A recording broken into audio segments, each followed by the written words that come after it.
Welcome back to another episode of the All Things Interesting podcast. On this episode of the show, I am joined by Weekday morning news anchor and broadcast journalist Melissa Brennan.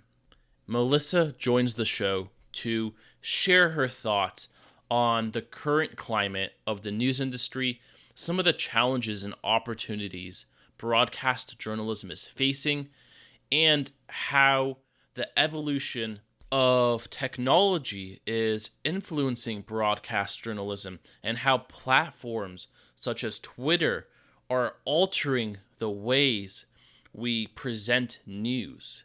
If you enjoy the show or the episode, please subscribe on Spotify, iTunes, or your favorite podcast platform and drop a comment. So, without further ado, please welcome my guest, Melissa Brennan.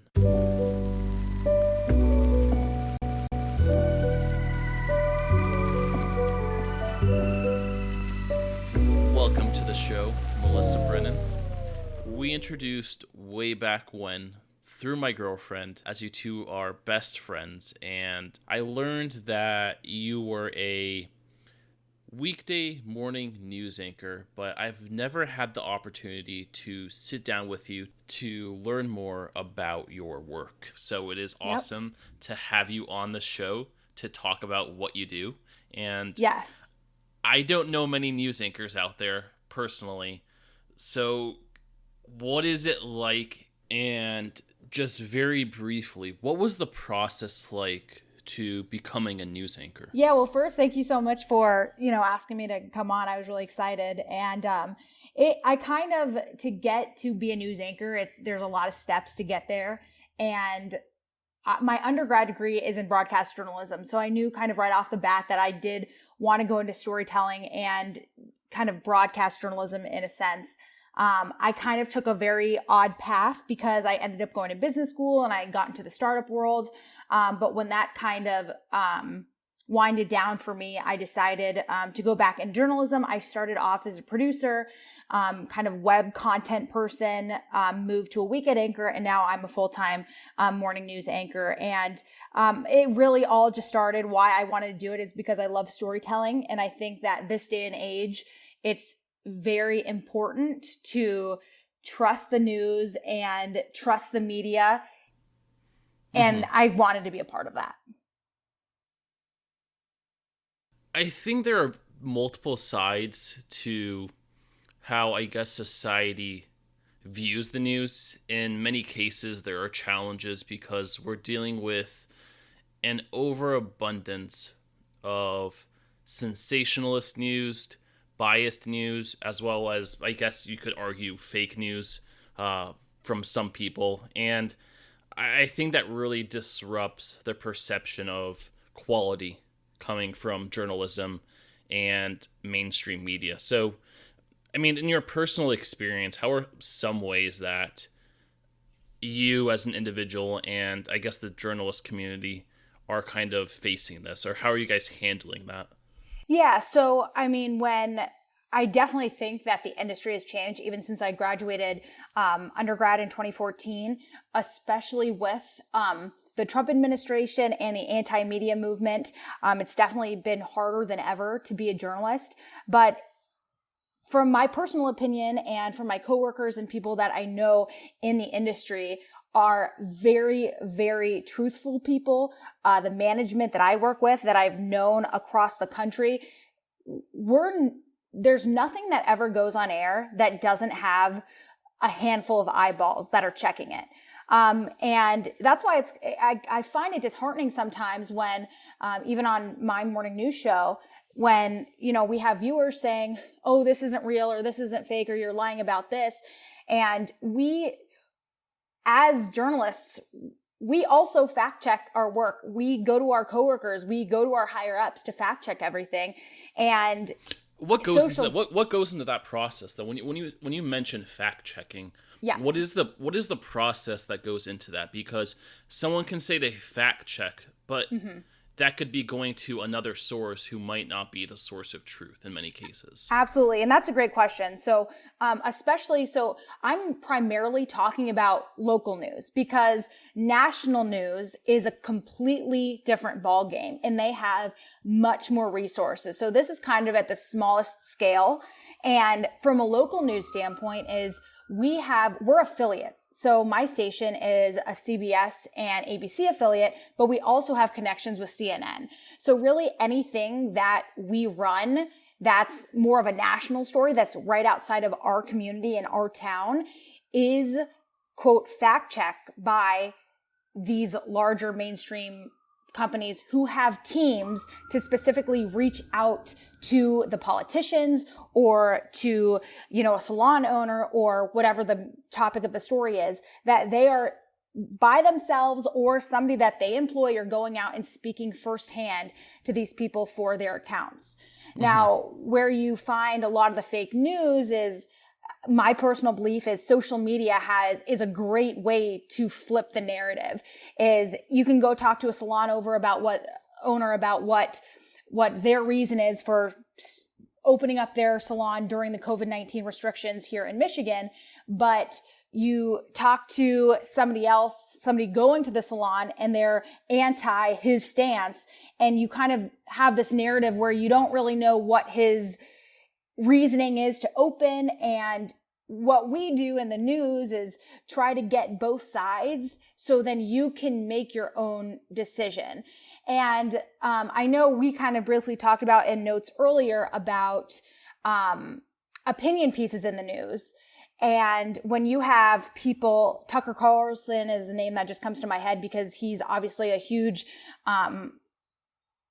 news anchor, quote, on Fox News at night. But is he a journalist? That's the question. He's more of an opinion commentator about what's happening. And I think that in this day and age, those two are being meshed so much that the anti-media movement, I really feel like isn't necessarily anti-media. It's anti the opinions of the commentators who are posing as journalists.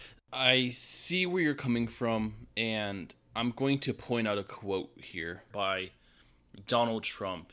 And he said, "The fake news media failing at the New York Times, NBC News, ABC, CBS, CNN is not my enemy.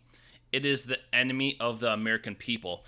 And you'll hear the argument that, mainstream media is reliable because they have access to dozens of sources. They have unparalleled reach when it comes to being able to be on the ground of certain events and being able to talk to certain people. But you have the question of how reliable are these mainstream media news sources when there's bias involved. Some are very liberal, some are more conservative. And if they're having pundits on their news networks for certain events, there could be underlying biases in how they present the news. So although a local news station might go to them to fact check, they might be relying on sources that might be biased in their own views. Yeah, no, that's a really good point. And, it's kind of one of those things where every news anchor, every reporter is an individual. And at some point in life, you do have your own thoughts about politics and things of that nature. But really, as a journalist, what our job is as much as we can forget about our personal feelings. And for a lot of people, I do think that's hard. But being in a position where you are telling people the news, I think it's the most important to be credible. So if you have a journalist who has made political remarks in the past or has a past of swaying one way or the other, that's definitely something to be cautious about, because once you lose your credibility as a journalist, especially in the age of social media, you can't really get it back. Has there ever been a situation in your own personal experience, whether where you're working now or just any news broadcasting station or journalistic publication that you've worked at, that you've experienced kind of a conflict in what they wanted you to present versus what your own beliefs were? So I have not. And I will say I work with incredible journalists. My co-anchor was a news director for many years. He was a national correspondent for the Weather Channel, and he goes to the letter of fact. Even if I have an opinion about something as irrelevant as off the top of my head, I can't really think about anything, but about a school opening or a school location or something that really overall doesn't matter, it doesn't get put in the show, because at the end of the day, it doesn't matter. And my opinion does not matter. And I think that's really, really important for people to understand, especially on the news side, is our opinions don't matter. My opinion when I'm at work means nothing. And for some people, especially, in the industry, when you are working on television and, now the whole influencer movement has infiltrated, as some people say, it's definitely important to, again, just keep your credibility. Can you elaborate that? I know you mentioned influencer. Can you elaborate on what you mean by that? Yeah. So, it's obviously in the past, maybe 5 or 6 years, with the popularity of Instagram and Snapchat and even Facebook, influencers are coming in, and really anyone right now can be a storyteller, right? We all have our phones. We all have, right. Like podcasts. We all have the availability to share what we see. And as a journalist, especially the older generation, the veterans in the industry are like, well, 30, 40 years ago, the only people that can do what we're doing right now was a journalist, was somebody that had that platform. And now it's really important to differentiate the people who are on Instagram telling you to, oh, well, this is why you should vote for Trump, or this is why you should vote for Joe Biden, or this is why Elizabeth Warren should be president. And they're doing it, again, out of more opinion versus here's what they're standing up for. You take it for what it is. So there's definitely a gray line. And I don't think the TV news industry has even thought about how to differentiate what we are versus essentially what they are. And I think it's been the influencer movement has been really hard on the anti-media movement and the media in whole, because who's who? Isn't that more or less individuals who work for news corporations who have their own Twitter accounts and are voicing their own political opinions on Twitter or Instagram? And if they have hundreds of thousands of or millions of followers, people are more likely to kind of fall in line with what they're saying, or it might undermine the credibility of that individual because they represent essentially a mainstream media source like CNN, Fox, or NBC. So I think with that, age plays a huge role into it. And so you have the older folks who aren't necessarily on Twitter, and they're getting all of their information from Facebook. So they don't have eyes into kind of even the younger reporters or the younger journalists on the platform. So it really, again, that just moves to the age question. And is a journalist... So, for example, I have a Facebook page, WLNS Melissa Brennan. That is my professional page. Everything I post on that is from Melissa Brennan as a journalist, and my opinions, again, don't matter there. I also have a personal Facebook page. But on my personal Facebook page, even though I can share opinions and I can do whatever I want on it, because, again, it's outside of work, I don't, because I am a journalist. And again, my opinions don't matter, and I don't want to be discredited simply because I share my opinions. That's what, at least the people that I know in the TV journalism industry, that's where we're trying to separate ourselves, is that being a held to a challenge for higher you, though? standard.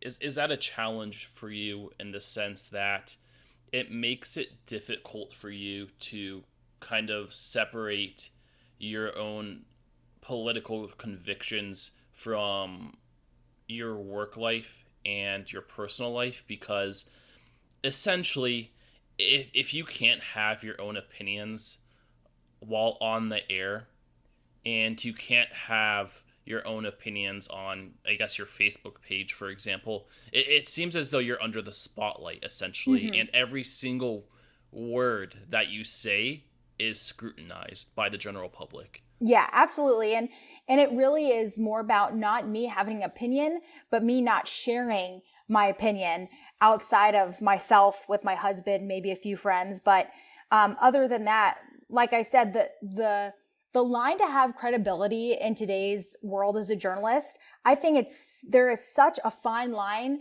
between being a commentator, being a pundit, versus being a journalist, versus being an influencer.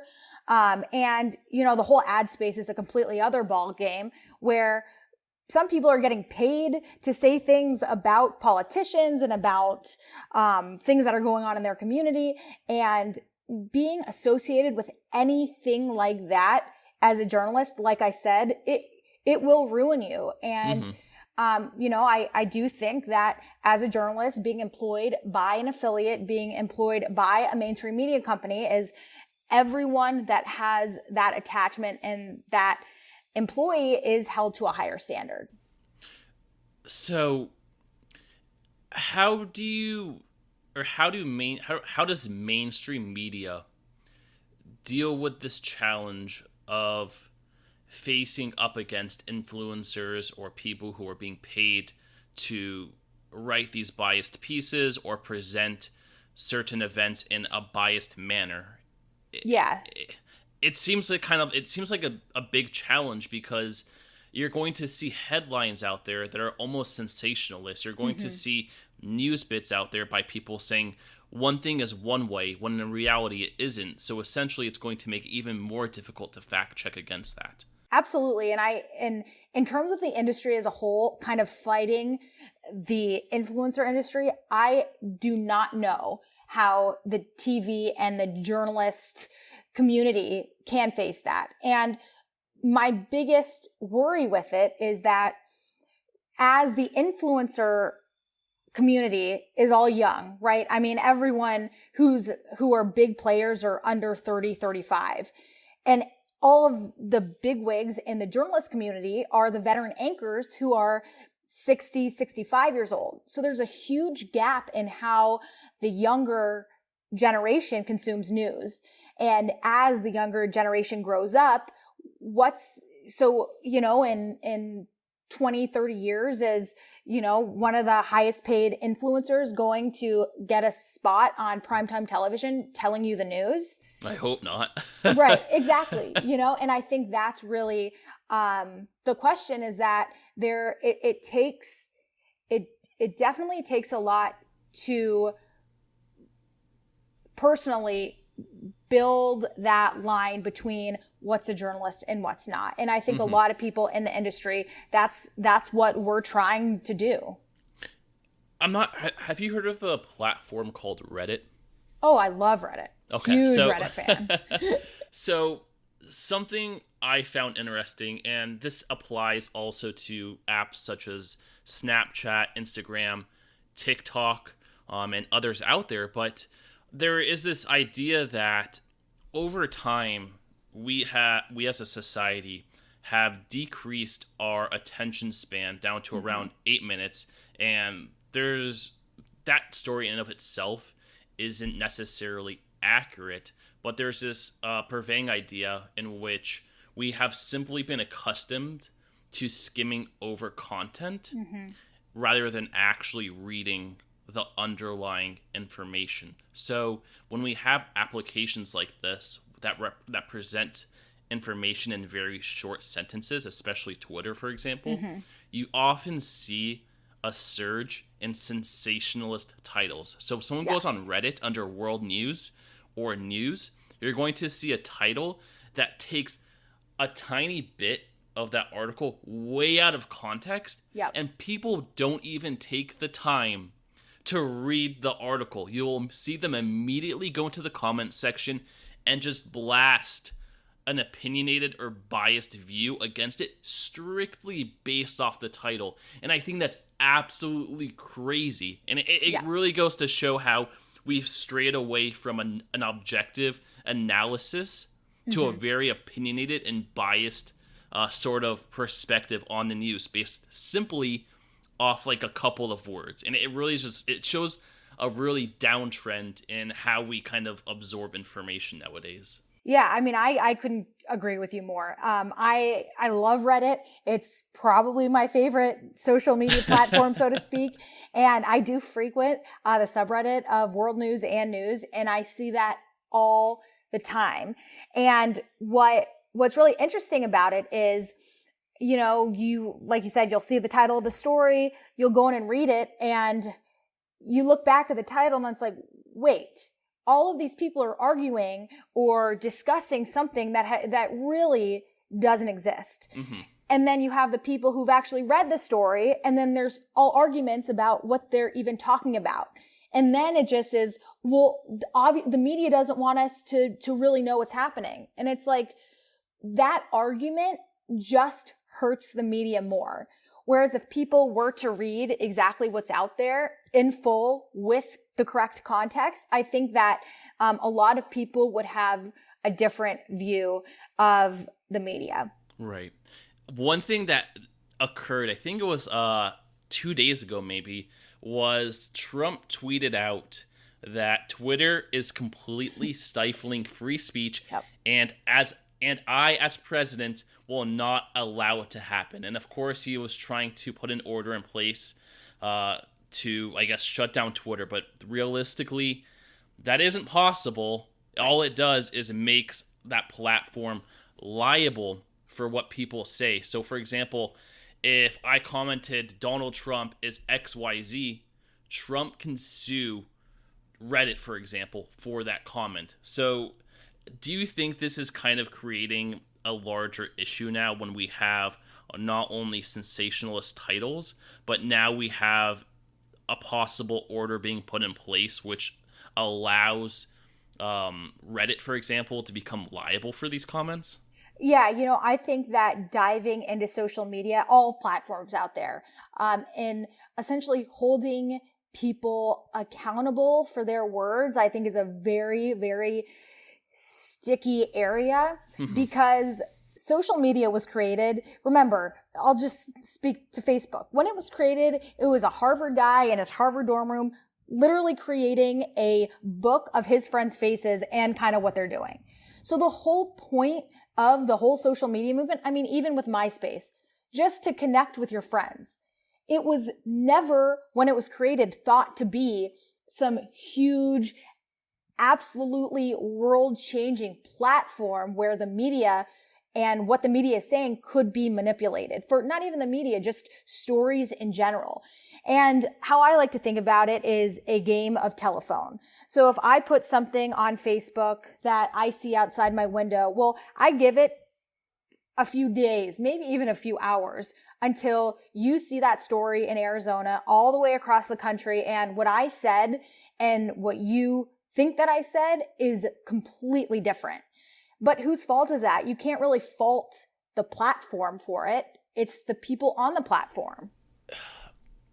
I can agree to that to an extent, but from my experience and the research I've done, I've heard many reports out there that there's a lot of control by Facebook and establishments like Twitter on the content that is posted. So, for example, if they don't like something that's on their platform, they will remove it. Or if it's biased in a direction that is not in agreement in to their beliefs, they will also remove that content. So I think there's a lot of underlying control by these platforms on their content. So you're not really getting a clear, full picture as to what is going on. But I think with saying that is absolutely right. It's a company where, you know, if you put a picture on Facebook now owns that picture. And I think that mindset is lost because we view it as a utility. Like we really do. A lot of people view Facebook as, you know, how we turn on our faucet in the morning, or we can flush the toilet. It's something that is so ingrained into American culture now, is that sometimes we forget they can do whatever they want. Whatever Mark Zuckerberg wants to do, honestly, it's his company. He is allowed to, and I think it's up to individuals. And I think that people who use the platform need to be aware that what they're seeing 100% could be manipulated by Facebook. It 100% could be taken down because of Facebook. It could be twisted, and there could be troll accounts and everything done by Facebook. So I think it's a level of intelligence by the users that really needs to grow.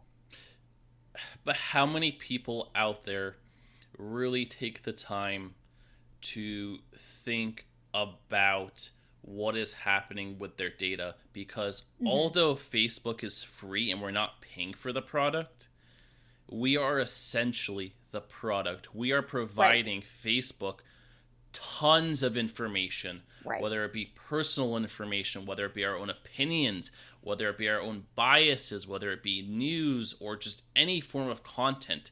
We are handing it over to Facebook, and they are in control of that information to do as they please.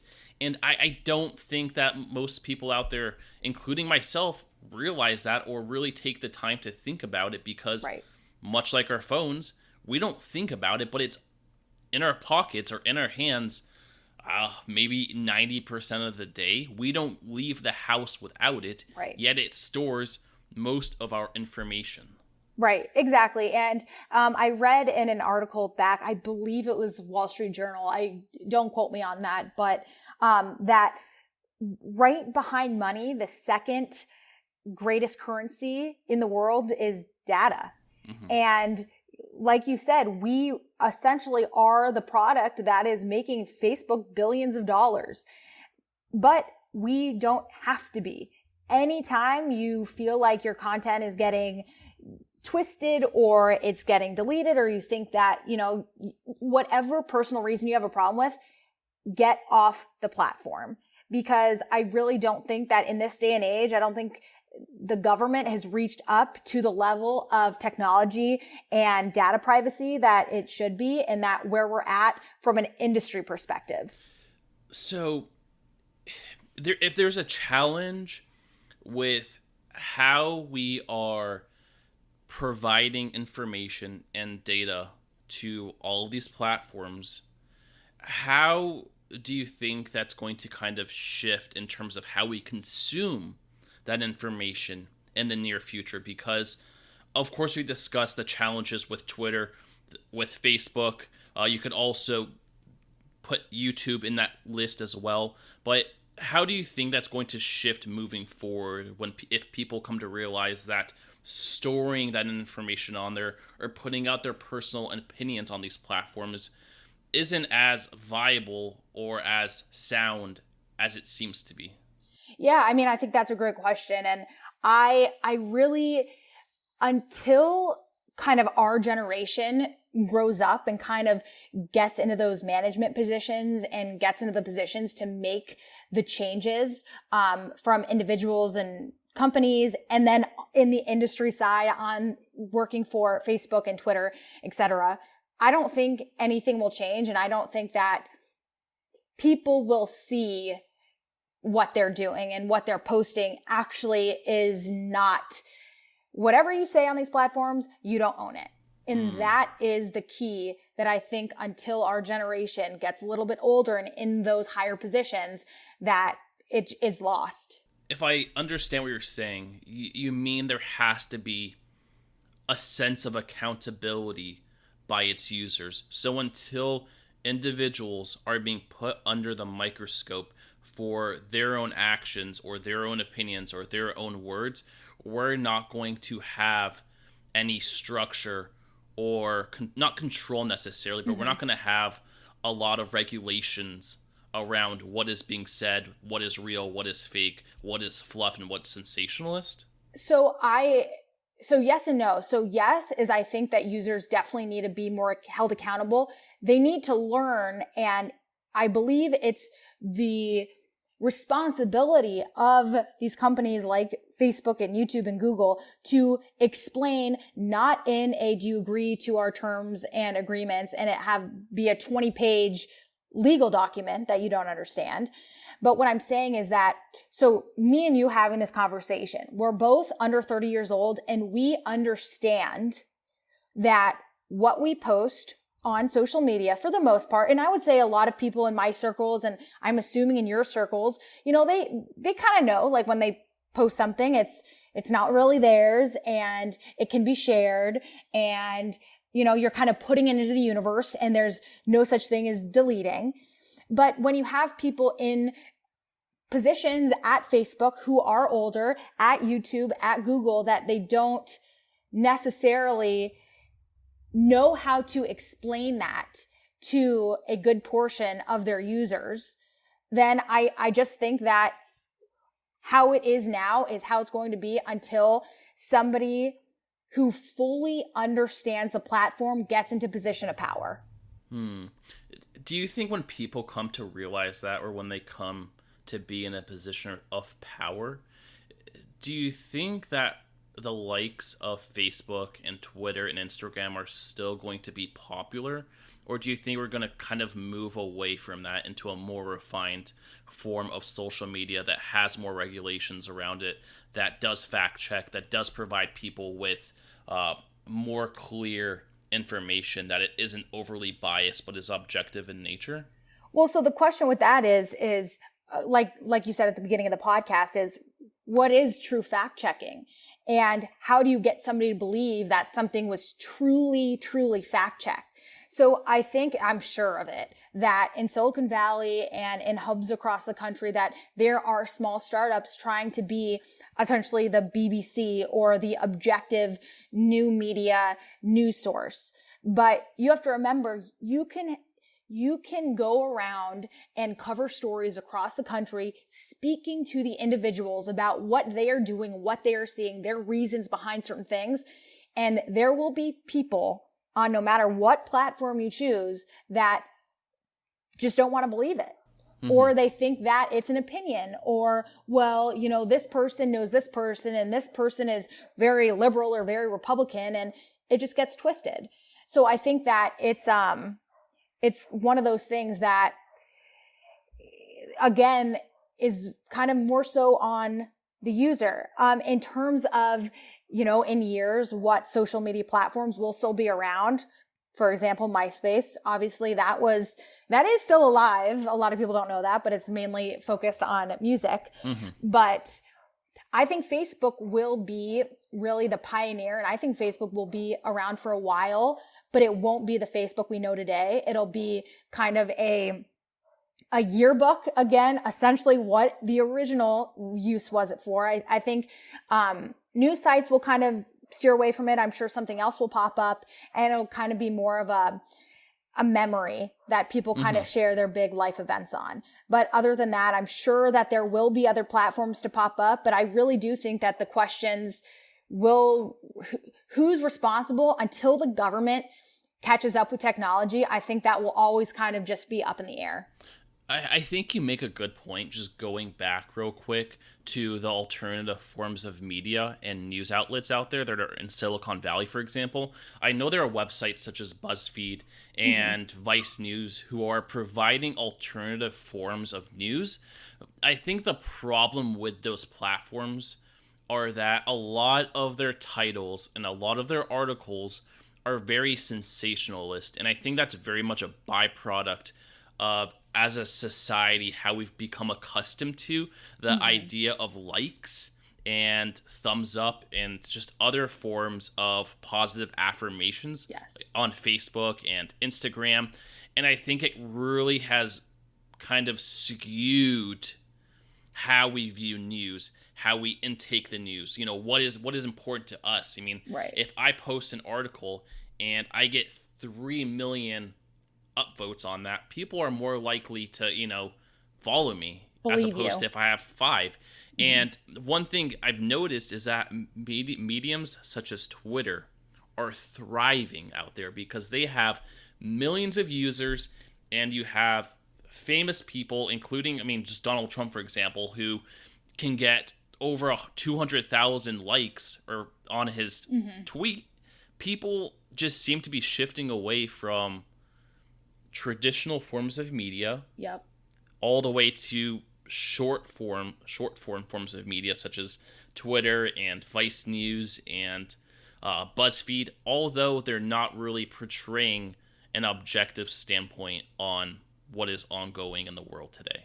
Yeah, absolutely. And I think that's, speaking of the TV news industry, that's going to be the next hurdle we talk about this at work. Why is somebody going to sit through a 30-minute newscast when it's really, the question is, in this day and age, why sit through a 30-minute newscast when you don't have to have the commercial breaks? If you don't care about sports, you can skip over sports. And if you already know the weather, you can skip over weather. And then, you have top 10 stories or whatever it is for the day, and you can just read them on your free time. And then you've consumed exactly what you wanted in, 3 minutes. And that mindset, I think, like you said, has definitely made the BuzzFeeds, the Vices, the Twitter news accounts really popular. But then going a step further, that's where the line is blurred with influencers, because depending on how you write the title means kind of is equivalent to clickbait. There's a way you can write a title to get more clicks or more engagement. And then you get more essentially clout and people follow you more, and then you have more of a voice, and then you kind of raise the ranks. But then, are you a journalist or are you an influencer? So it's a whole cycle. I think this leads, like you said, into a gray area very much, though, because the way I'm hearing this is that it sounds like a form of propaganda. Why listen to what is intellectual and objective when you're going to listen to what is more likely an emotional biased case? So if there's an influencer out there with millions of listeners or millions of followers, I shall say, you're more likely going to believe what they have to say because your opinion of them is much higher than your opinion of mainstream media or your local news station. So if they're being paid, if that influencer is being paid by a source to say something, isn't that also considered undermining what is objective reporting? Yes, absolutely. And that's where it's, I think that as journalists, as an industry, that's what we need to figure out. And I think we need to figure out a way to portray that to people and for people to know exactly who they are listening to and who they're getting their news from. But at the end of the day, with anti-media being a huge focus in the news right now, is that, do people care? And, do people care about what exactly? Do people care if, for example, Tomi Lahren, huge news personality. She's on Fox Nation. She came from One American News Network, very Republican. A lot of people get their news from her because she worked for Fox. Now she's a commentator. When she started out her career, she wasn't. And you have people like Tomi Lahren who are like, okay, well, she's young and she's blonde and she has this platform. So you take her, which is I would say that she is a very good example of taking a news person. Now I'm talking if it was right when she started out of UNLV when she was a journalist. She is not a journalist anymore. I want to make that clear. When she was a journalist, if she carried that with her and shared her stories on social media and got the following that she got, then I think she would be kind of at the top of her game in terms of what a journalist could be and going into the influencer space. But with her, she obviously didn't do that. Is that possible?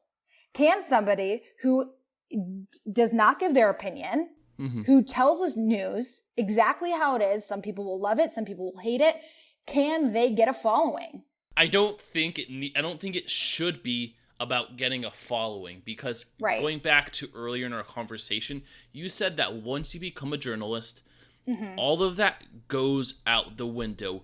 100%. Your role, your job needs to be providing an unbiased, objective news analysis, no opinion of what is actually going on in the world. And one thing I've happened to notice is that mainstream media, broadcast cable, has gotten too carried away with news analysis and opinion-based reporting of certain events. I mean, CNN is a big proponent of this, and if any event that I've seen being reported on CNN, they'll bring on pundits and they'll just give a very biased opinion, and then they'll bring on another expert in that same field, and there's no actual analysis going on at that point.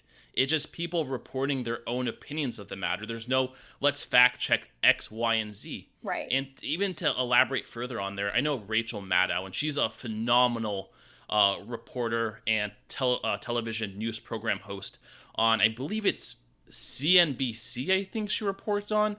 She's phenomenal on there. I think it's MSNBC, correction there. But even then, she's incredibly opinionated. Granted, she has a lot of facts behind what she says towards Trump, from what I've noticed. It's very anti-Trump this, anti-Trump that. And I've noticed Fox News does this. I've noticed CNN to an extent does this. And I always have to wonder to myself, where is the objective style of reporting? And just to be clear here, I'm not defending Trump. I'm not defending the left or the right. I'm just simply asking, where is the objective analysis by looking at facts, as opposed to saying this person's bad because of X, Y, and Z?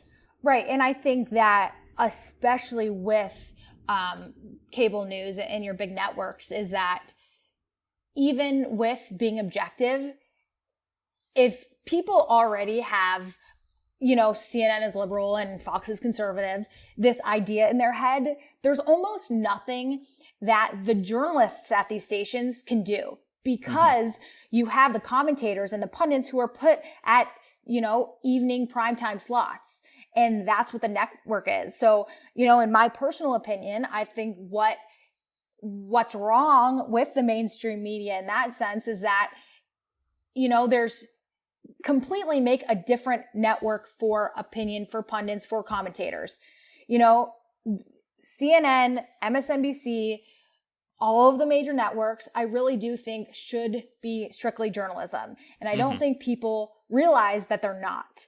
And that's a huge portion of the anti-media movement, because once you have somebody who appears to be a journalist, who appears to be a news anchor, giving opinions, well, then you automatically think, rightfully so, that, oh, well, everyone at CNN, and you can't really fault viewers for that. It's what they're putting out there, and that goes all the way back to speaking about credibility. You're basically assigning the actions of one individual, being one journalist, as the defining actions of the whole entire news station. But do you think, I'm not sure if you ever experienced this yourself, but is there a predefined set of questions or flow of conversation that is expected when there are guests on these mainstream media interviews? Like, so for example, if I'm Rachel Maddow and I'm having an expert in a certain field come onto the show,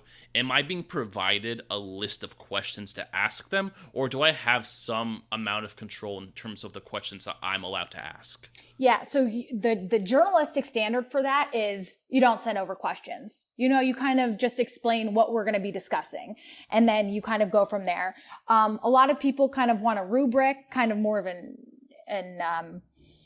idea of what you're talking about. All that's fine, but you don't ever send over your questions in advance, because obviously they have time to, make them up. However, I will say that if it's about something specific and you are going to ask about a paper that was written 16 years ago, you want to tell them that, hey, I want to discuss this so they can prepare properly. But in my experience, that's just standard. That's how everyone that I know operates. There are a few exceptions that have to do, obviously, with legal cases and investigations, things of that nature. The only other thing that I can think of in terms of interviews and having people on the show is they can tell you who's they, by the way? So whoever you're interviewing, so whoever's coming on the show, them or their agents or whoever they're affiliated with can say that there are topics that are off the table. And usually the reasons for that are they're working on proprietary information, there's proprietary information, or there's ongoing investigations, like I said, or for whatever legal reasons, universities, things like that, they can't discuss it. But other than that, as a journalist, that is what an interview should be. It should be very open book. Mm-hmm. And if a reporter asks a question that they can't answer, they should be able to say, because of an ongoing investigation, I unfortunately can't discuss that. It should be very transparent. Right. What about from the news station perspective? So say you are a news anchor and you're going to have a guest on the show. As a news anchor, are you yourself writing these questions, or does it come from someone else in the news station who's writing those questions for your interview? Yeah, so it definitely depends on your station and where you work and, staff and everything. But primarily a producer, the person who writes the show, who kind of is the wizard, as we say, behind what gets on the air, they're usually the people that kind of put everything together. However, as the reporter who's doing the interview, it's 100%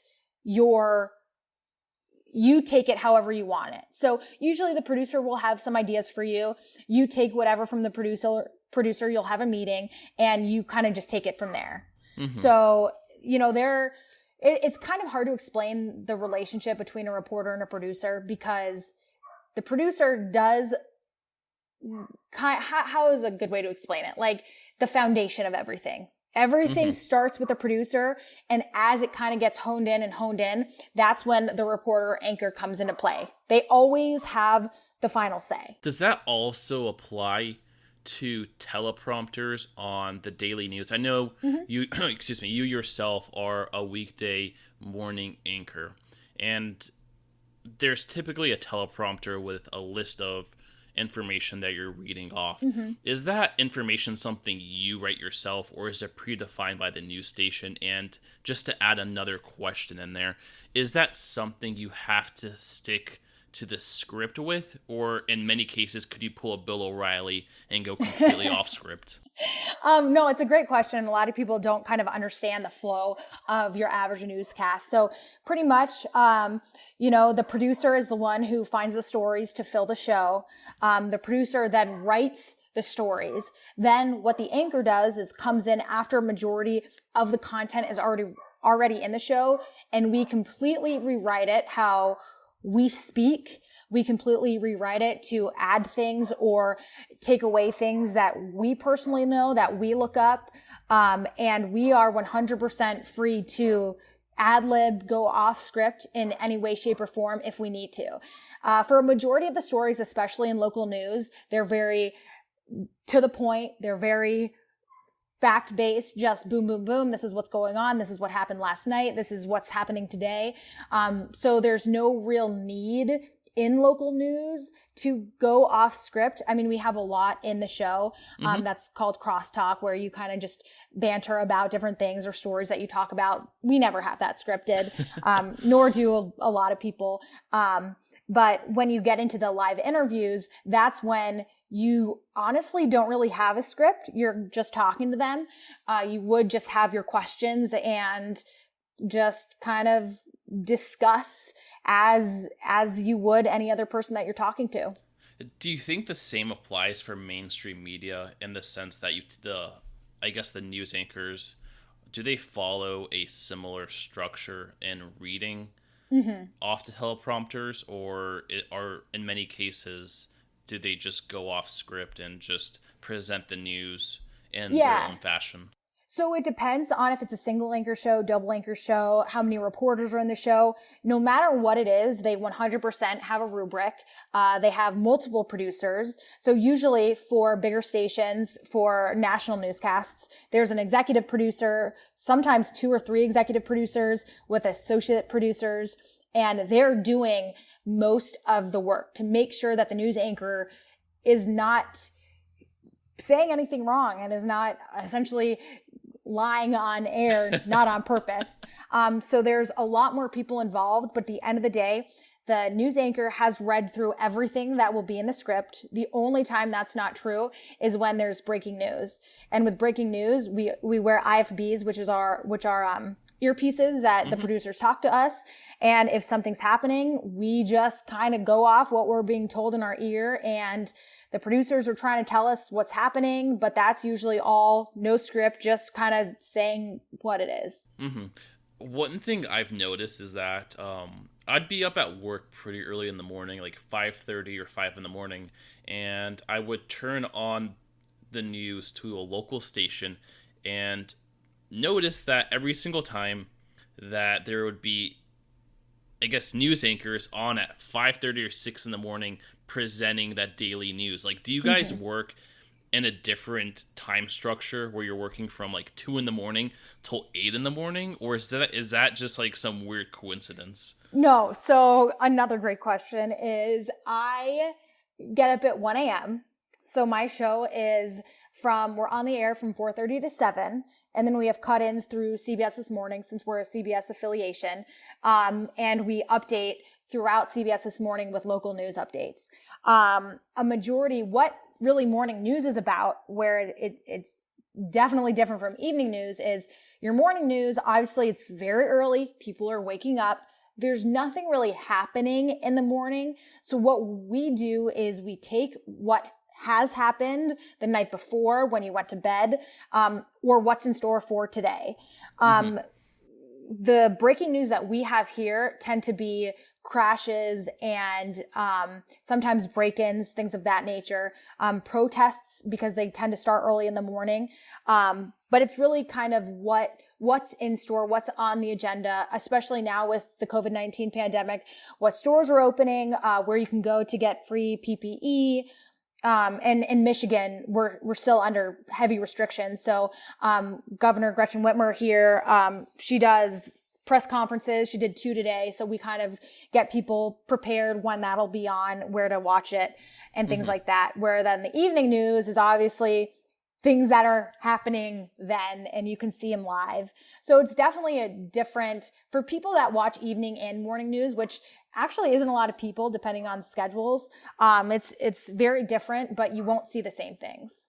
Now, at the peak of COVID-19 and with social distancing measures in place, did your team handle presenting the news in a different sort of fashion? Like, in other words, did all the news anchors have to start reporting from home with green screens in the background, or did you still have to go into the office? So a majority of stations had anchors working from home, had reporters working from home. A lot of interviews are virtual. At my station, it's myself, my co-anchor, and our meteorologist. The whole time we stayed, we were pretty much the only people in the building other than our producer, because they time the show. And we have a photographer who, she goes out if there's any breaking news, and she's the one who puts video into the show. So we were the only ones at the station in the morning. Now, there are other morning shows in the state that all of their people work from home. They're anchors, they're photogs, producers, because in this day and age, as long as you have an internet connection and a machine to connect to, you don't really have to be in person. But my station, because we have a bigger studio, my co-anchor just moved to a different set. We're still in the same room, but we're more than 6 feet apart, and it hasn't been an issue. So nothing has really changed in the news aspect for us and for a lot of people, other than, it doesn't look as good as being in a studio, as a lot of people have noticed that people are, in their living rooms and you can see pictures on their wall and whatnot, which is kind of been fun in a kind of different world. But yeah, it's just the news, the whole news cycle has been different because, you know, when the whole world is shut down, that's the only thing you can talk about. And people get worn out really easily with that. On the topic of fun, what has been kind of the worst on-air mess up that you have personally had, or that you've kind of seen someone else experience, whether it be your local news station or one that you just found in general to be the craziest on-air mess up? You know, one of my favorite pastimes since becoming a news anchor is looking up news bloopers. And for a lot of people who don't really watch local news, it might not be as funny to you as it is for somebody who does work in local news, but you know, we're all humans. We live in our communities. We know people in our communities.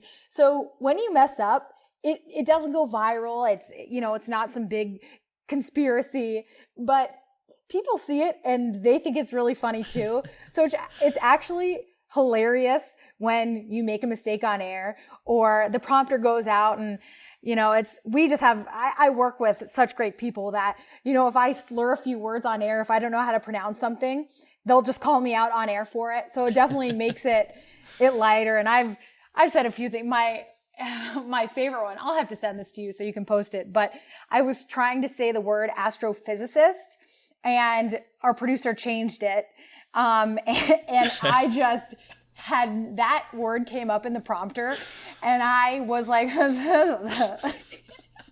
and I'm telling you, I don't know. I've always said, which it's a joke and it has never happened, is if something like that happens again, I'm just going to cough and just pretend like something was in my throat.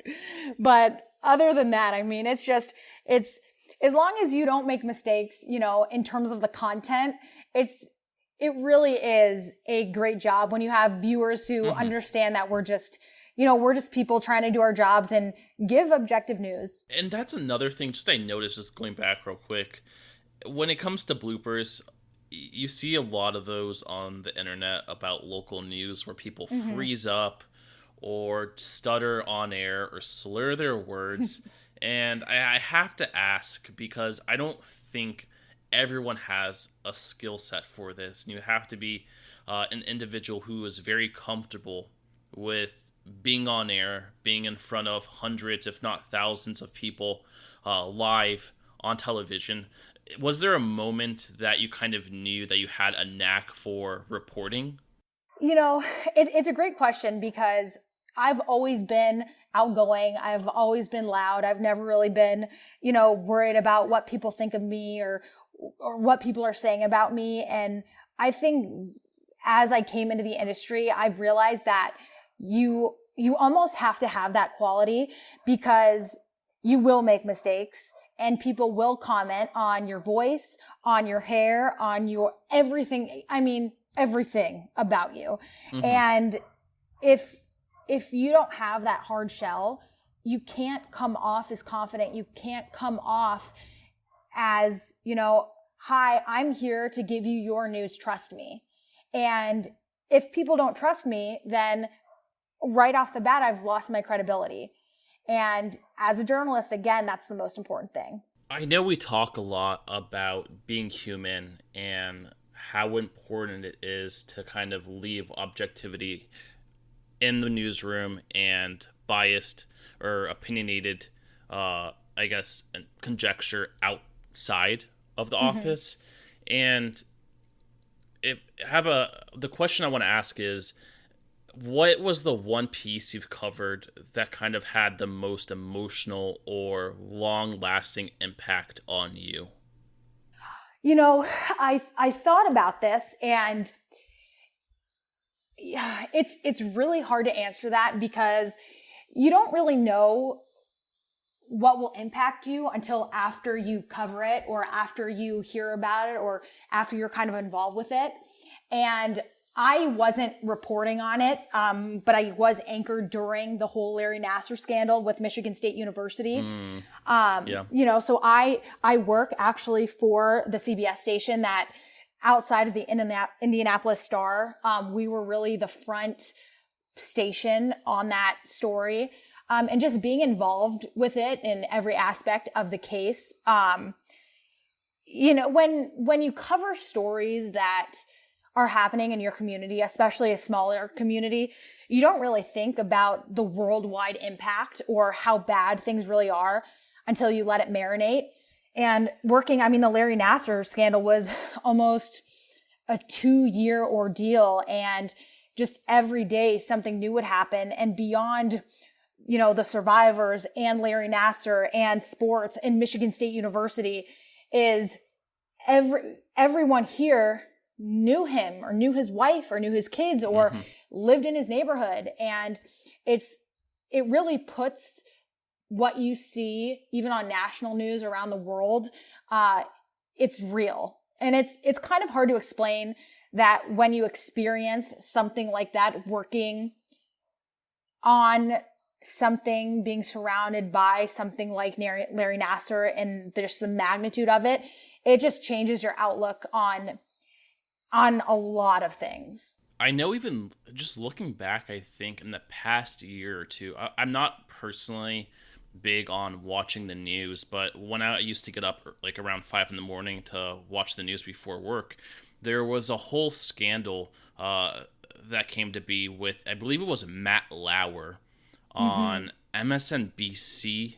Right. And I think from that, you kind of empathize heavily with a lot of the news anchors and reporters, because it's something that they are living in that moment on a daily basis. Like, they're going through that struggle and having to present it to the public on a daily basis. And it kind of just goes to show how human people really are, because everyone in that news station or globally who is a journalist or who is a news anchor or an analyst or any other position, they are impacted by that. They're facing the brunt of mainstream media and local news being put under the microscope for a single person's actions, really. Yeah, absolutely. And, a lot of people have news fatigue, right? So especially with COVID-19, especially with the Larry Nassar, with sexual assault, with any story that just goes on and on. Politics is obviously a huge one during election years. People tend to forget that news anchors, news reporters, while people can turn off the TV, it's our life. We live and breathe the deaths of COVID-19. We live and breathe the cases. And it definitely takes a toll that I think that, journalists as a whole should get more credit for. I mean, even this morning on CNN, when it was a photog reporter who got arrested while filming the protests happening in Minneapolis. Yeah, the George Floyd protests. Yes. It was Omar Jimenez and his four-member crew that got arrested, and it wasn't for any reason, because if I remember correctly, they stated to the police officers that they would move out of the way or to somewhere wherever they were told to, yet they still got arrested. Right. And I watched that. I think CNN, the clip that I saw was about 6 minutes. And right at the beginning, they stated that they were the media, that they were working with CNN. They will do whatever, wherever.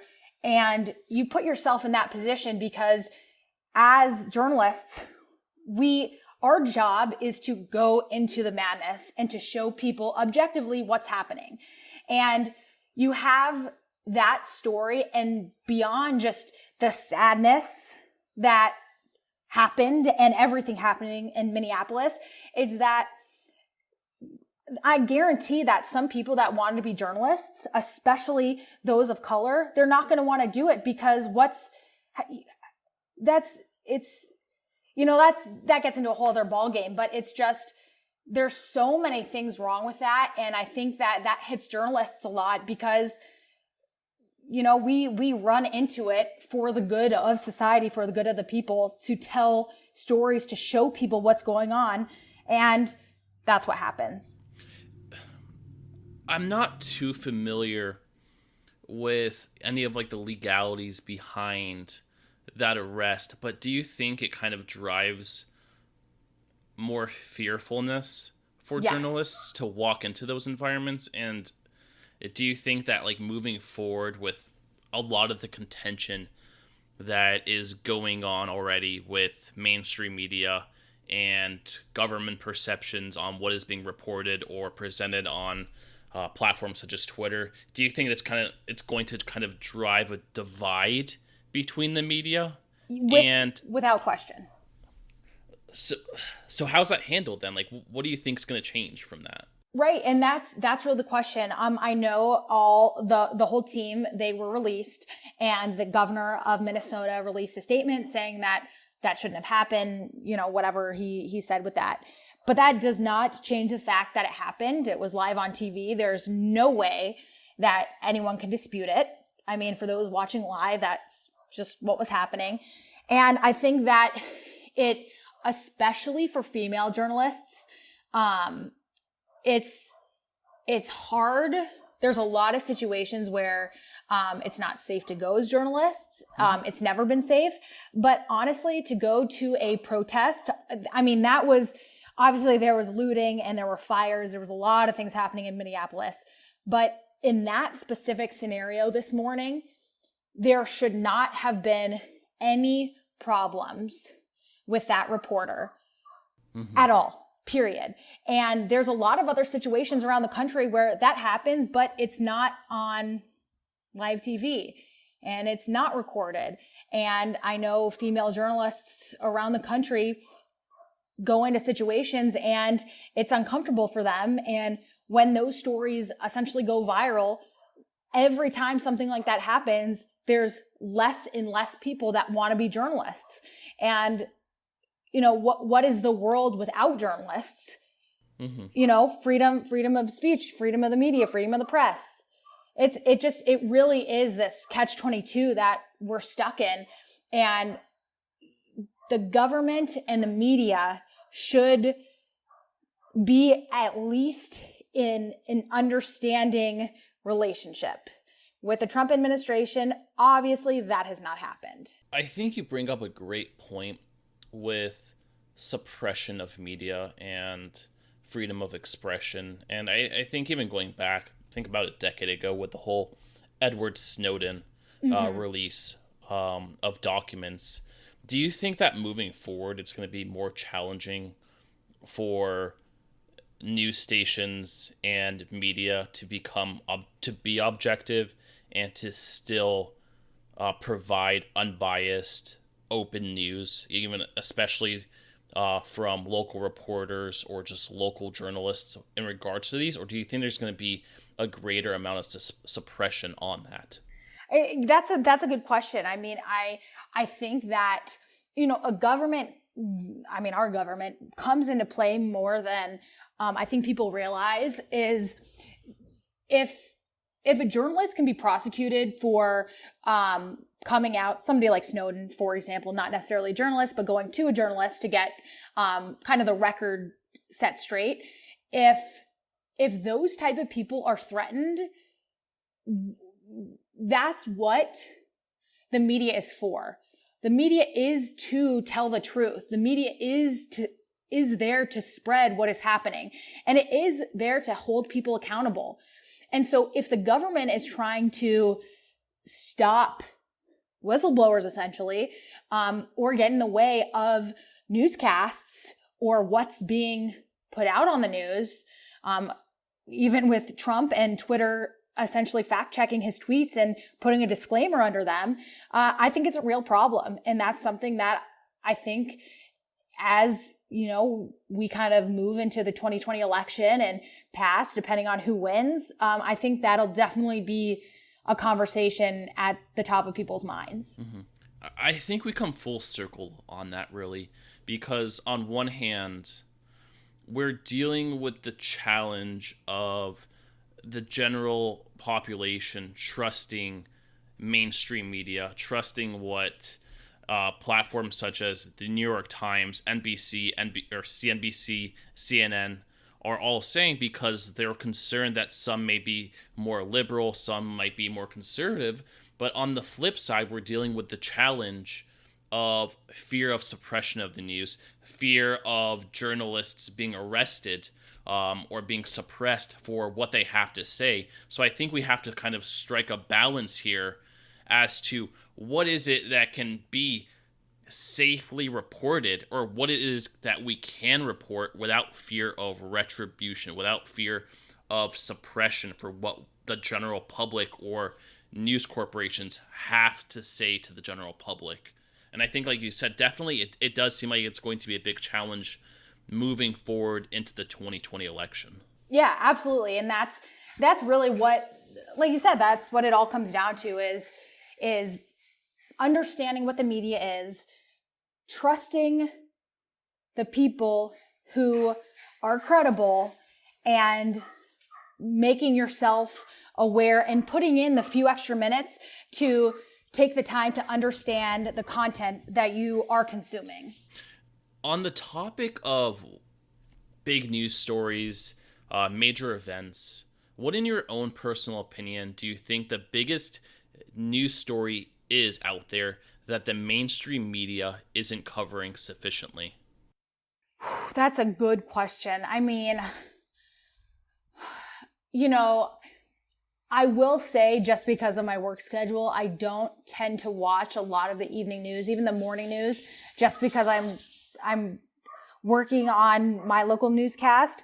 So I don't really know if I have an answer to that, but I will say that COVID has been a really interesting mark of how news organizations are covering it, because you have almost conflicting reports on what states have what's the word I'm looking for? What states have how many cases and how many tests are going out, and it's almost like a rivaling type of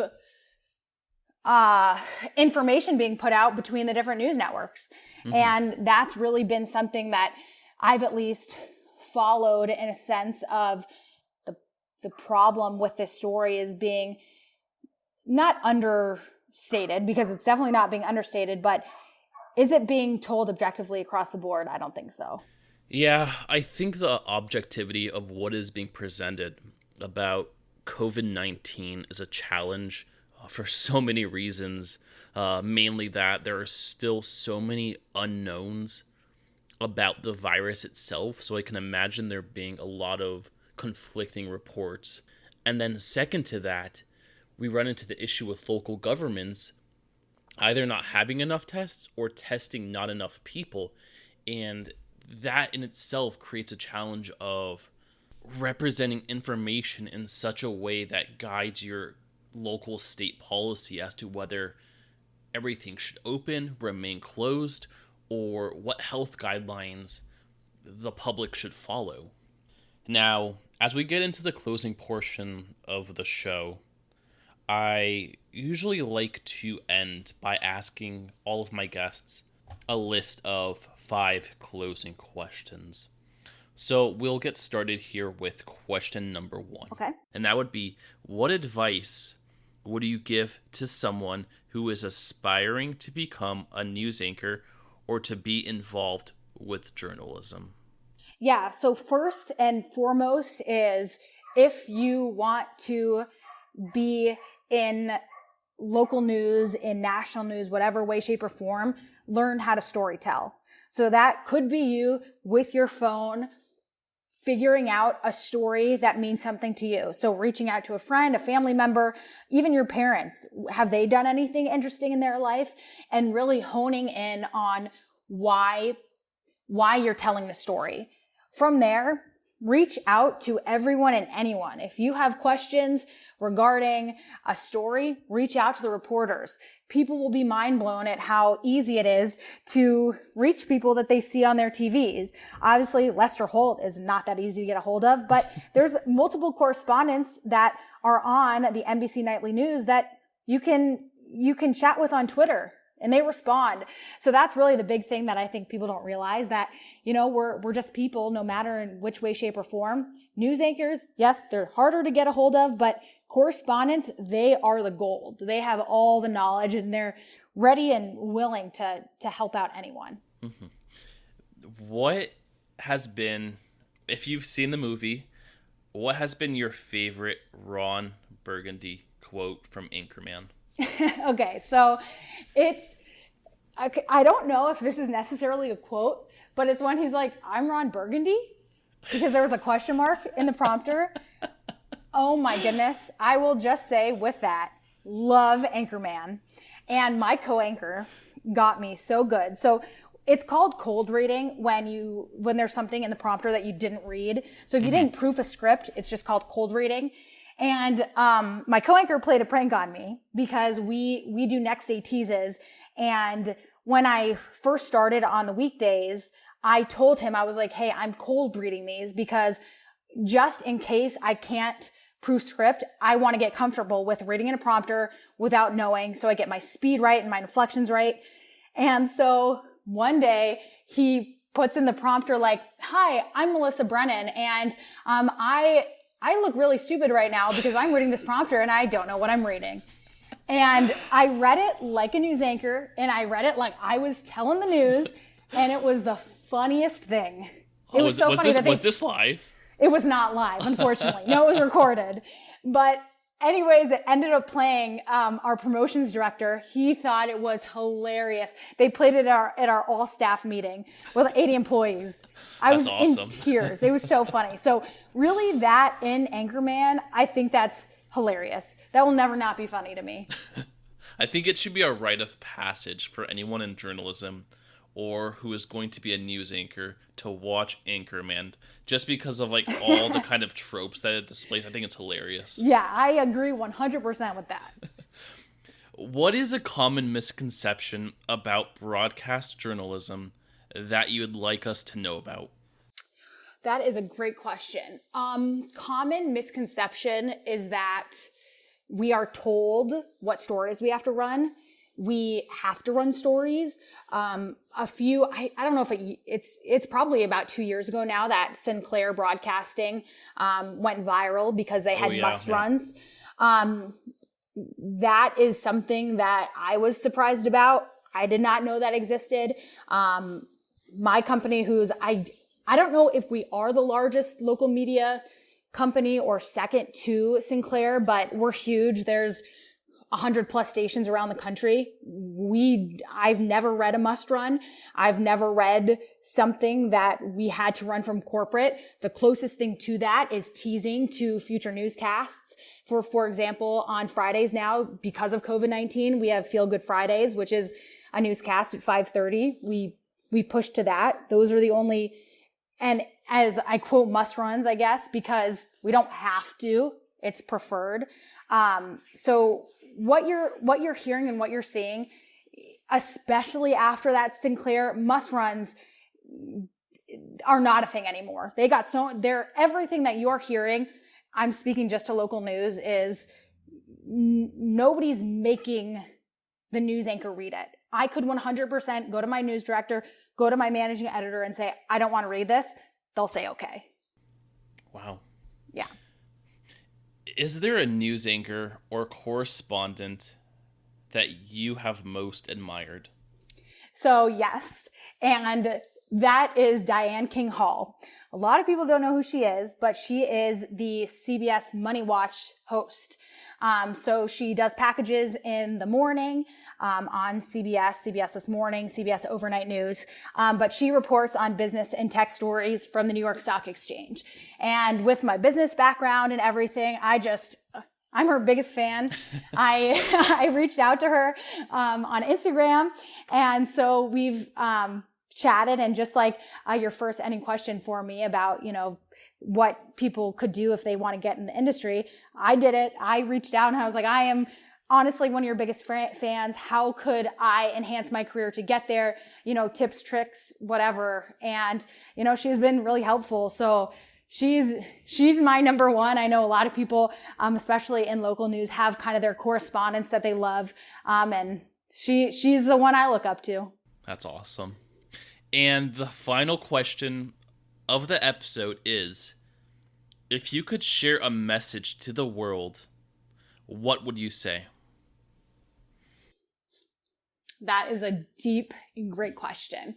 If I had a message, it would be put let me think how to phrase this.